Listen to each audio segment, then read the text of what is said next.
अस्सलाम वालेकुम। कैसे हैं आप लोग सब? उम्मीद करती हूँ आप लोग सब ठीक ठाक खैर खैरियत से होंगे। आज मैं बना रही हूँ देसी घी बलाई से। नॉर्मल बलाई जो हमारे घर जो रेगुलर दूध आता है उसके ऊपर जो बलाई आती है, भैंस का दूध जो आता है उसमें जो बलाई आती है उसको, इस बलाई को मैंने तकरीबन 20 से 25 दिन तक जमा किया है और उसको मैंने फ्रीज़र में रखा, एयर टाइट जार में इसको मैंने जमा करके रखा है। ये 20 से 25 दिन की ये बलाई है जमा करके, ये इतनी क्वांटिटी इसकी हुई है। और इसके लिए जो है अब मैं इसका जो है पहले मक्खन निकालना शुरू करूँगी। उसके लिए हमें चाहिए एक तो ये है और दूसरा जो है ये पानी, फुल जो है चिल्ड वाटर है, ये बहुत तेज़ ठंडा पानी है ये।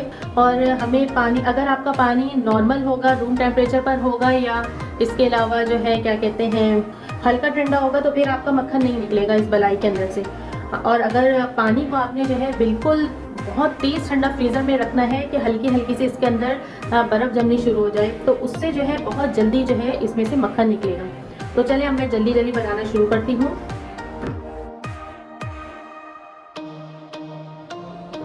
ये देखिए कितना अच्छा सा हमारा घी निकलना शुरू हो गया है इसमें से, कितना खूबसूरत लग रहा है।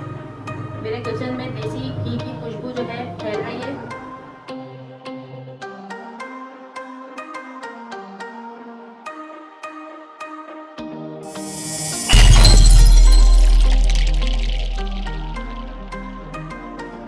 ये ब्लेंडर मैंने ले लिया है। पहले मैं इसके अंदर पानी डालूंगी, तकरीबन 2 कप मैंने इसके अंदर पानी डाला है, खूब ठंडा पानी डाला है। और अब मैं बलाई डालूंगी इसके अंदर। इस बलाई को मैंने 3 से 4 घंटे पहले निकाल के रख दिया था और अब ये रूम टेम्परेचर पर आ चुकी है।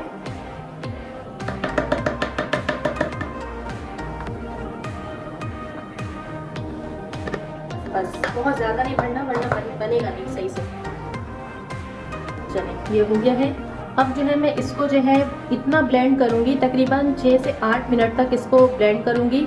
मशीन को बीच में रोक रोक कर करूँगी और जो है वो ज़्यादा टाइम भी लग सकता है और जो है वैसे ये इतना टाइम कंफर्म है कि इतना ही लगेगा। ये देखिए मैंने इसे 5 मिनट तक ब्लेंडर में खूब अच्छे तरीके से ब्लेंड किया है, तो ये इस तरह से हो गई है, लस्सी की तरह बन गई है। लेकिन हमें इस तरह से नहीं चाहिए, इसको मज़ीद 5 से 6-7 मिनट और मैं ब्लेंडर में ब्लेंड करूँगी और जो जब तक हमारा गुटले की शक्ल में मक्खन ना निकल आए इसके अंदर से। 3 मिनट मैंने इसको और चलाए हैं, तो आप ये देखेंगे इस तरह से गाढ़ा गाढ़ा ऐसा बन गया है। अब मैं इसको मज़ीद 3 से 4 मिनट चलाऊँगी, तो फिर ये मक्खन इसमें से पूरा अच्छे तरीके से निकल आएगा बाहर।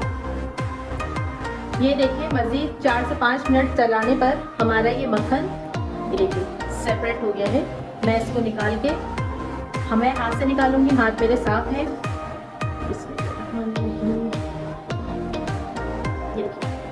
ये मक्खन है, मैं इसको निकाल लूँगी तमाम मक्खन को, और जितनी पलाई है इसी तरीके से मैं तमाम पलाई का मक्खन निकाल लूँगी।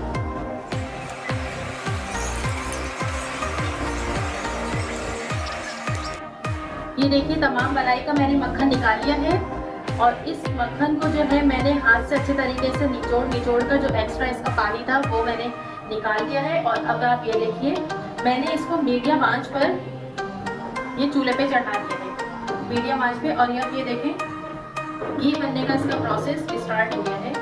अभी ये मक्खन इस तरह से है, मैंने तेज़ आंच रखी हुई है, तेज़ मीडियम से थोड़ी तेज़ आंच रखी हुई है। और जब ये तमाम मक्खन पिघल जाएगा तो फिर मैं आंच जो है स्लो कर दूँगी।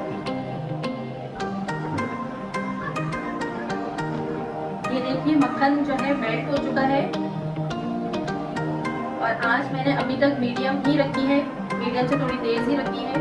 मैंने मक्खन के उसके अंदर मलाई के अंदर कोई दही नहीं डाली, कुछ उसको बाहर निकाल के 2-3 दिन तक लोग रखते हैं उसको, कुछ भी नहीं है, बिल्कुल सिंपल है। जिस तरह से आपने जो है दही को बस मलाई को दूध पर से उतार के आप एयर टाइट जार के अंदर उसको जमा करते हैं। जब ज़्यादा हो जाए 20-25 दिन तक हो जाए, ज़्यादा हो जाए तो फिर आप बस आप उसको निकालिए, फ्रीज़र से निकाल के रखिए, रूम टेम्परेचर पे उसको लेकर आइए और बस इसी प्रोसेस से आप उसका मक्खन निकालें। और अब ये उसका घी निकल रहा है।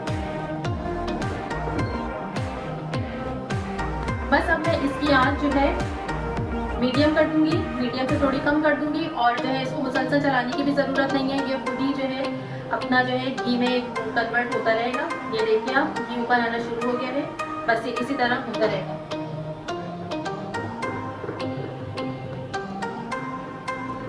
ये देखिए कितना अच्छा सा हमारा घी निकलना शुरू हो गया है इसमें से, कितना खूबसूरत लग रहा है। मेरे किचन में देसी घी की खुशबू जो है फैल रही है। अभी जो इसके ऊपर झाग है ये सब खत्म हो जाएगी। मैंने इसे कवर कर दिया है और आंच इसकी मीडियम से कम कर दी है, और बिल्कुल हल्की आंच भी नहीं है, थोड़ी सी तेज है। और अभी अपना पकता रहेगा, बस बीच में से मैं वक्फे वक्फे से इसको चम्मच चलाती रहूंगी। और बस ये देखिए हमारे घी को, इसमें जितनी भी झाग थी वो इस तरह से हो गई है। ये अब मावा बन रहा है और तेल हमारा जो है ये देखिए